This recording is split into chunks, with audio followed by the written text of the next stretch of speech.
Muri uyu mwaka wa 2026 igikombe cy'isi kigiye kwandika amateka atari yarigezaho mu bindi bihe byatambutse. Bwa mbere mu mateka y'isi igikombe cy'isi kizabera mu bihugu bitatu bitandukanye n'ibyari bisanzwe bimenyereye ko igikombe cy'isi kibera mu gihugu kimwe, kikaba aricyo kigitegura ndetse kikanacyakira. Ibyo bihugu bigiye kwakira icyo gikombe cy'isi byose biherereye muri Amerika, aribyo Amerika, Mexique ndetse na Canada. Icyo gikombe cy'isi kikaba kizitabirwa n'amakipe agera kuri 48 kandi hakaba hazakinwa imikino igera kuri 104 mu mijyi 16 itandukanye. Mu by'ukuri iyo bavuze igikombe cy'isi, iyi si iba ari inkuru y'umupira w'amaguru gusa, ahubwo baba bashatse kuvuga ishoramari, politike ndetse n'ububasha. Si ibyo gusa kuko tutakirengagiza n'uruhare rwa FIFA ari ifite mu nshingano iri rushanwa mpuzamahanga ry'umupira w'amaguru ku isi. Kugira ngo usobanukirwe neza iki gikombe cy'isi cya 2026 gisobanuye, bisaba gusubira inyuma ho gato ugasobanukirwa n'aho cyaturutse. Ubundi igikombe cy'isi cyatangiye mu myaka 93 ishize mu kwa karindwi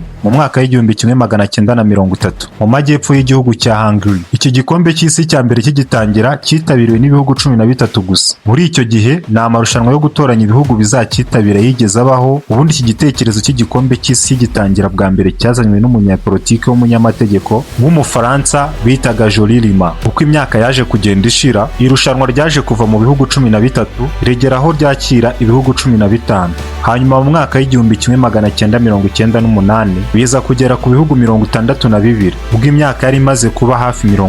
Irushanwa ritangiye mu mwaka w'2000, FIFA yari imaze kuba ikintu abayishinze batigeze batekereza. Yari imaze kubishyira hamwe rifite amamiliyaridi y'amadolari ava mu mikino y'icyo gikombe cy'isi nk'uko nabivuze hejuru. Amafaranga yari amaze kuba menshi aturuka muri ibi bikorwa bikurikira: amasezerano ya za televiziyo zifuza kwamamariza muri icyo gikombe cy'isi, abaterankunga n'amasezerano yo kwakira abashyitsi, ubwami bwo kugurisha amatike y'igikombe cy'isi. Ibyo byatumye iri rushanwa rikomeza gukura ndetse riraguka. Nk'uko mubibona ubu ngubu rimaze kuba irushanwa mpuzamahanga kandi FIFA akaba ari ikigo gikomeye cyane ku isi. Joe Havelange wo muri Brazil kuva mu mwaka w'1974 kugeza mu mwaka w'1998 niwe wari umuyobozi mukuru wa FIFA. Aza guhindura FIFA ikigo gikomeye cyane muri icyo gihe. Gusa nyuma ntibyaje kumuhira kuko haje kuvumburwa ko yakiriye amamiliyaridi y'amadolari y'amafaranga ya ruswa. Ibyo ntibyaje gucira aho ngaho gusa kuko mu mwaka w'2015 benshi mu bahoze ari abayobozi ba FIFA bose baje kwirukanwa bitewe n'iki kibazo cya ruswa nk'uko nari nabivuze hejuru. Ibyo byose byatangijwe na leta ya Amerika ndetse n'ubutabera bw'Ubusuwisi, aho batangije iperereza rikomeye ryatumye abayobozi benshi ba FIFA bose bashyirwa muri kasho bitewe n'uko bakekwagaho ikibazo cya ruswa ndetse no kwigwizaho imitungo. Nyuma y'icyo gihe Gianni Infantino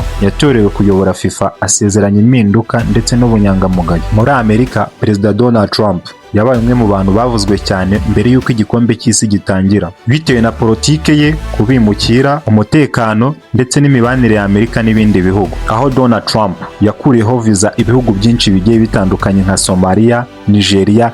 Muri make twavuga ko ari ibihugu byinshi byo muri Afurika, kandi agasaba ko n'abimukira bari muri Amerika basubizwa mu bihugu byabo. Ibyo kandi sinabirengaho navuze intambara imaze igihe ivuza ubuhuha hagati ya Amerika na Iran, bikaba byaranatumye umuhora wa Strait of Hormuz ufungwa. Byateye kuzamuka kw'ibiciro ku isoko, yaba kuri peteroli ndetse n'ibindi bicuruzwa muri rusange. Abasesenguzi benshi babona ko umubano wa Donald Trump ndetse na Infantino uzagira uruhare runini ku isura ry'irushanwa. Lionel Messi ndetse na Cristiano Ronaldo, aya ni amazina abiri yanditse amateka mu mupira w'amaguru. Messi w'imyaka 38 ndetse na Cristiano Ronaldo w'imyaka 40. Kugeza ubu bombi byatangajwe ko bazitabira iki gikombe cy'isi cy'uyu mwaka w'2026.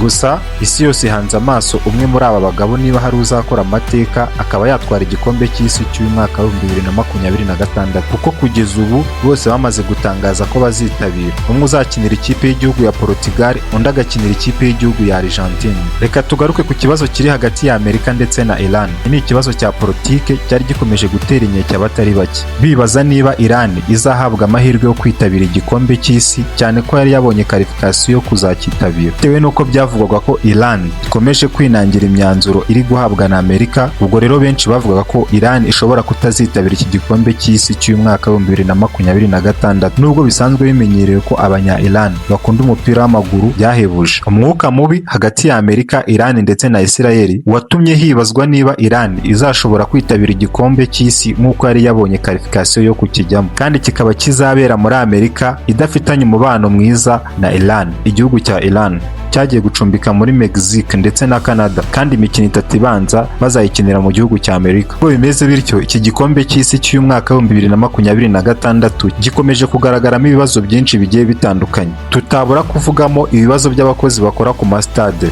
bavuga ko bamaze igihe badahembwa kandi nta munsi n'umwe basiba kujya mu kazi, ndetse bakavuga ko nta mutekano ku kazi bagira. Ikindi kandi batagira amategeko abarengera. Reka twigarukire ku cy'amafaranga. Igikombe cy'isi cya 2026 cyitezweho ko kizinjiza miliyari zirenga 10 z'amadolari ya Amerika, ariko ku bijyanye n'ibiciro by'amatiki byakuruye impaka. Abafana benshi bakomeje kwijujutira ibijyanye n'amatiki, bakavuga bati igikombe cy'isi cy'uyu mwaka gikomeje kurushaho kugenda kiba icy'abakire gusa.